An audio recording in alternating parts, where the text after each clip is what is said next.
Hello friends, my name is Lucky. There are two things it will be changed it in our country. जो मैं आपको आज बताने वाला हूँ वो फर्स्ट से है, अगर हमें अपनी कंट्री को ग्रो अप करना है, हमारे अपने देश को ग्रो अप करना है तो हमारे एजुकेशन सिस्टम को चेंज करना पड़ेगा।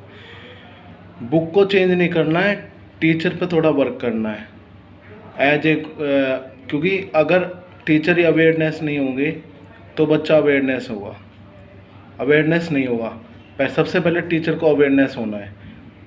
और दूसरा हमारा पॉलिटिक्स, अगर हमारा देश को ग्रो करना है तो पॉलिटिक्स को भी चेंज होना पड़ेगा। उनका कुछ आगे चल के कुछ डिग्री के बेस पे कुछ निकालना पड़ेगा और आगे हमारी कंट्री को ग्रो अप करना पड़ेगा अगर हम चाहते हैं तो। क्योंकि ये दो चीज़ ऐसी है हमारे देश में कि अगर इनको चेंज कर दे तो हमारे देश में से गरीबी रेखा कतई हट जाएगी, भुखमरी कतई हट जाएगी और हमारे देश में वेल एजुकेटेड सब होंगे। याद रखना, जो दूसरी कंट्री है वे ग्रो अप क्यों कर रही है? क्योंकि वहाँ पे एक समान अधिकार है, वहाँ पे एजुकेशन का स्तर बहुत ऊंचा है, वहाँ पे स्किल डेवलपमेंट पे काम किया जाता है, वहाँ पे आईक्यू लेवल पे काम किया जाता है। यहाँ पे क्या है, रट्टाफिकेशन किया जाता है, बच्चा पढ़ लिया तो पढ़ लिया बस 10 और। अगर चेंज करना चाहते हैं तो सबसे पहले एजुकेशन सिस्टम और दूसरा पॉलिटिक्स। क्योंकि अगर देश को ग्रो अप करना है तो भ्रष्टाचार को मिटाना पड़ेगा। भ्रष्टाचार एक ऐसी बीमारी है जो अंदर ही अंदर खाई जाती है, जिसका सीधा सीधा फर्क हमारी मिडिल क्लास फैमिली और हमारे गरीब भाइयों के ऊपर पड़ता है। अगर हमें कुछ चेंज करना है तो हमें ये दो चीज़ को अच्छे से सुधारना पड़ेगा, अदरवाइज कुछ नहीं बदलने वाला। अगर लाइफ में चेंजिंग चाहिए, if you want to change it so you can get it, there are many things. अगर आप कुछ चाहते हो लाइफ से तो सबसे पहले आपको अपना एफर्ट्स देना पड़ेगा, अपना हार्ड वर्क देना पड़ेगा, जब ये कुछ मिलेगा।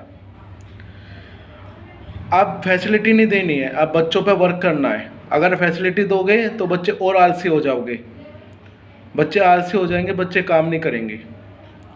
उनको आलसी नहीं बनाना है, हमें उन पे काम करना है कि आगे चल के वे हमारे देश का फ्यूचर है। तो ये सारे बातें हैं जो हमें जाननी है, पहचाननी है और हमें इस पे काम करना है। अगर नहीं किया तो हमारा देश नहीं ग्रो अप होगा। First education system, second is politics. Politics में भी बहुत सारी चीज़ें ऐसी है जो नकारा जाता है। अगर हमें अपनी इंडिया को चेंज करना है तो इन दोनों पर काम करना पड़ेगा। बाहर की कंट्री को वो ग्रो अप करती है क्योंकि वे स्किल डेवलपमेंट पे काम करते हैं, वे एजुकेशन सिस्टम पे काम करते हैं। वहाँ पे 14 साल का बच्चा ही बाहर जाके कमाने लगता है। और यहाँ फ़र्क क्या है? फ़र्क बस यही है, हमारी थॉट्स का, हमारी स्किल का और हमारी एजुकेशन का। अगर हम कुछ चाहते हैं तो हमें चेंज करना पड़ेगा। Change to your self, otherwise change to world. So if you want to change it, then you can give your hard work. Okay, so I hope that you will understand and be happy, be smile and take care of yourself and your family. Subscribe my channel, like my video. Thank you so much.